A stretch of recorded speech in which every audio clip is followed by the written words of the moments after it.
there's a lot of his buddies who look like they have life knocked, right? They're making money, they're successful, everything's looking, and I'll tell them, I say, son, they don't know what they don't know. You know, they're they're living life at a surface level, right? They're Mhm. focused on, I want everybody to think I'm doing good at work and that I don't have any problems in my life and look how much money I'm at. That's what they're living. But underneath, they're building a life that's based on anxiety and insecurity and shallow relationships. And they don't know what they don't know, especially if they don't have God in their life. I mean, Henry David Thoreau said most men live lives of quiet desperation. Desperation.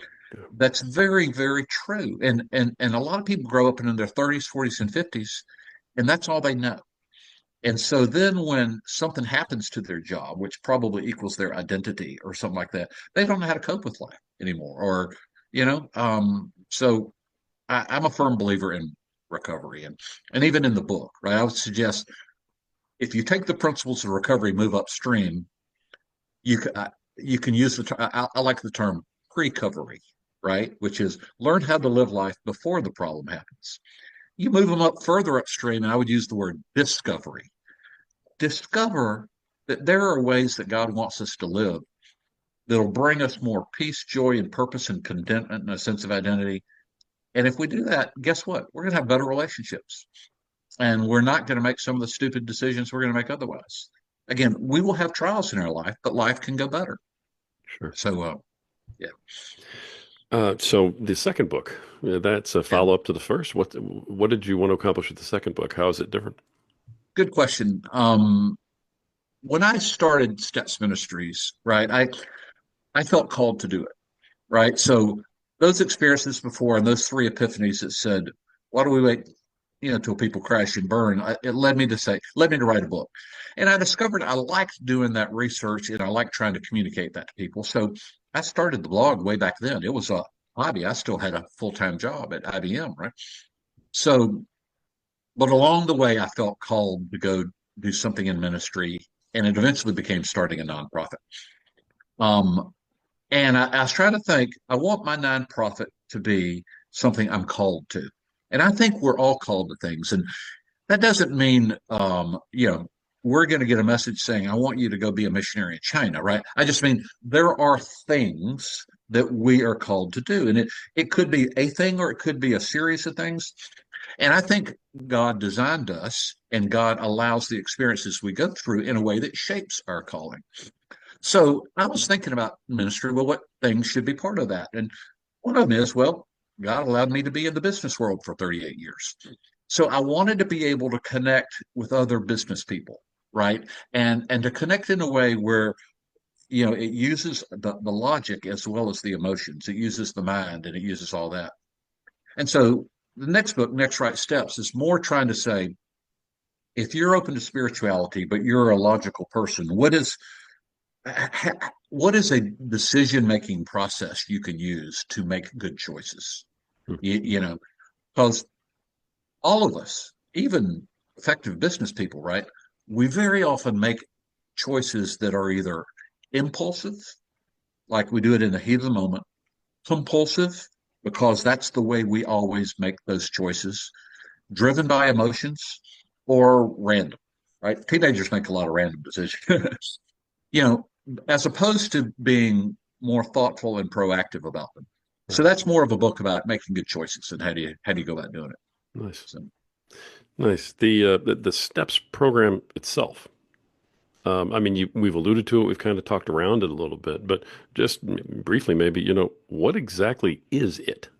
yeah, we're not trying to be a recovery organization. Okay. We're not trying to be a church. We're not even trying to be what I would call a coaching organization. We provide resources and education that we supply through other organizations and to people directly to help them.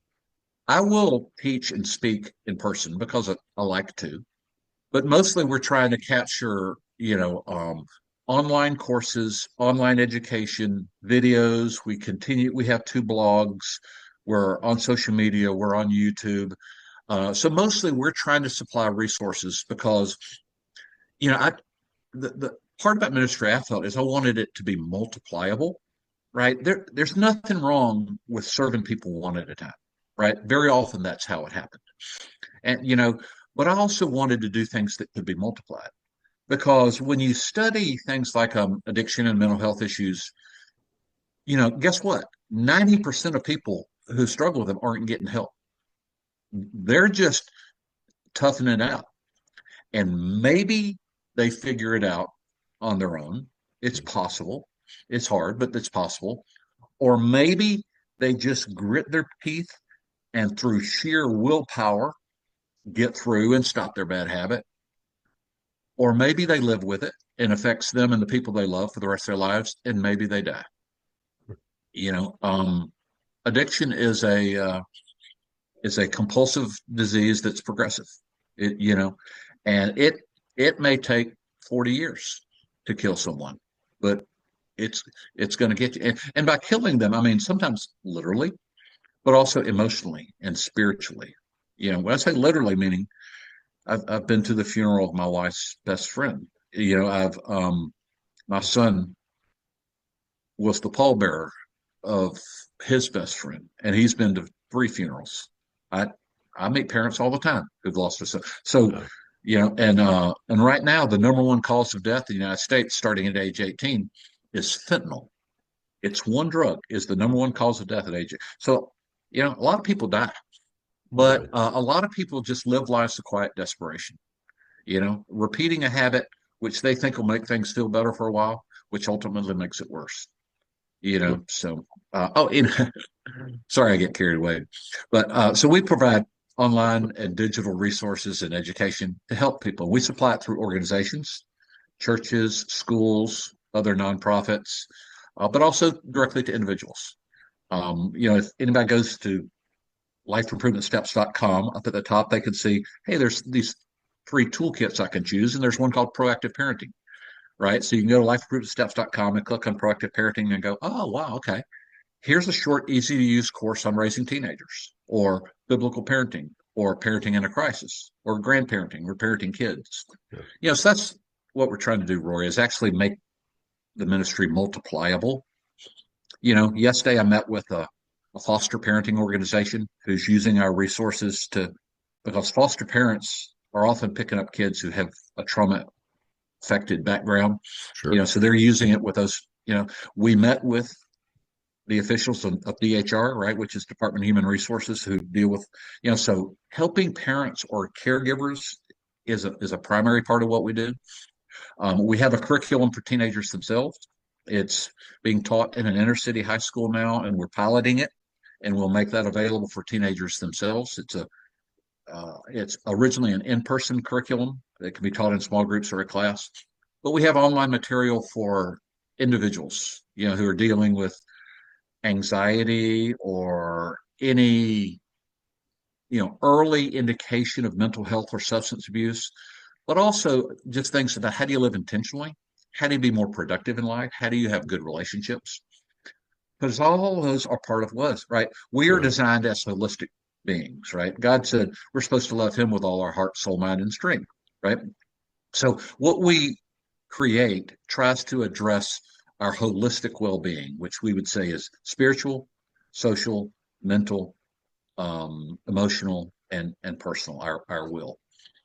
So online resources is our primary go-to way to help people. Um, Steve, I can't thank you enough for everything you've done here today and what you've shared with everybody. And I know you're connecting with people who are listening to this right now.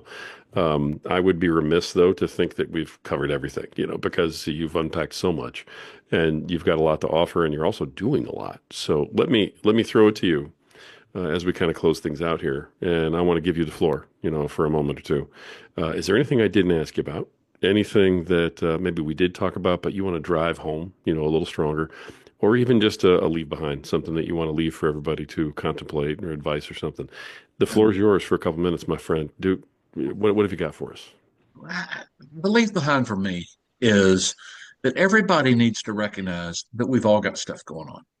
You know, one half of nuclear families have substance abuse and mental health. One half of families.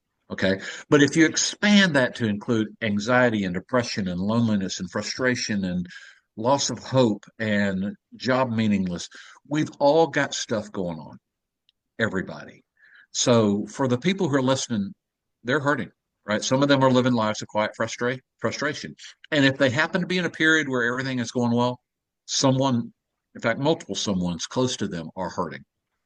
So the thing I would say is, it's okay not to be okay, but you don't have to stay that way. In other words, don't let the shame of how you feel make you feel like, well, this is just me. I'm the only one going through this, and I can't talk to anybody about it. I just have to struggle through it on my own. Don't do that. It's okay that you have something going on because we all do. But your friends and buddies and people at church and at work, they're just not talking about it, but they do too. So it's okay, but talk to somebody about it. Take steps, even if it has to be confidentially, you know, on your laptop or phone. Go somewhere. Go to lifeimprovementsteps.com. Take some positive steps, and what you'll see is you'll go, well, I'll be darned, feel a little bit better by taking those steps. Maybe I should keep moving in that direction. And then hopefully, if you've really been struggling, get some help. Recovery is an awesome experience. I love it. I love going to recovery meetings still. But whether it's a counselor or seeing a pastor or just working through it with your spouse or a really close friend, don't suffer in silence and just carry that pain with you on your own. And if you're naive or in denial, just understand that there might be some things that you don't know that you don't know. So pause and think about what's going on. Think about what's really important in life. Don't struggle through it on your own. Reach out and get some help and take it a step at a time from there. So, and things can get better. They really can. I'll close with this. Steps tries to provide help, healing, and hope to hurting people. Help is practical steps to get better. Healing is encouragement for the hurting. Hope, I'll use this term, a practical assurance of a positive future. Now, how could I give a practical assurance of a positive future? And there's three reasons. One, because no matter what your listeners are going through, a lot of other people have been there too. They have, and they've gotten better. So it's possible. It can happen. The second is there are positive steps you can take that will make you feel better.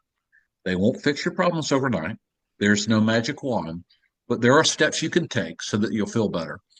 And the third is that there is an all powerful God who loves you very much, and he will be with you every step of the way. So you can have a positive assurance of a good future. It may not seem like it at times, but it's true. What a great way to wrap this up. Steve, thank you so much for that and for everything you brought to the podcast today. It really meant a lot, brother. Thank you very much. Good. Thank you very much. Roy, I enjoyed it. I enjoyed it. Thank you. Thank you. Yeah. Folks, I was going to wrap this up a whole different way until that closeout. And now I'm just going to go ahead and drive home something Steve just said. And that is, you're not alone. We talk about that a lot on this podcast. And for me, that was standing out really hard when I was listening to Steve close out. Folks, you have value. The reason that we do this, the reason we bring on powerful men talking about powerful topics is because you are worth it and you have value. And we do this for you. And finally, we do it so that you will know that no matter what it is you're going through, you're never alone. You just have to believe it. Until next time.